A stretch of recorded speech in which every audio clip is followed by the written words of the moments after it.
नमस्कार मैत्रिणो, आपण अशी छान मखाण्यापासून बनवलेली आईस्क्रीम. चला मग बघू रेसिपी. आपण बदामची साल काढून घेतलेली आहे. 1 वाटी बदाम, 1 वाटी काजू, 1 वाटी पेंड खजूर, मखाना 1 वाटी. त्याच्यामध्ये थोडंसं कोमट दूध टाकलेलं आहे आपण.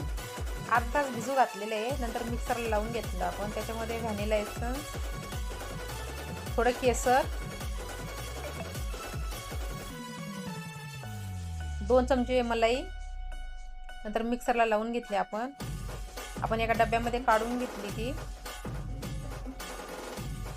थोडंसं रॅपर लावून आपण थोडं तिला फिट करून घेतलं डब्यात रॅपरने, कारण की ती कडक होऊ नये वरून म्हणून.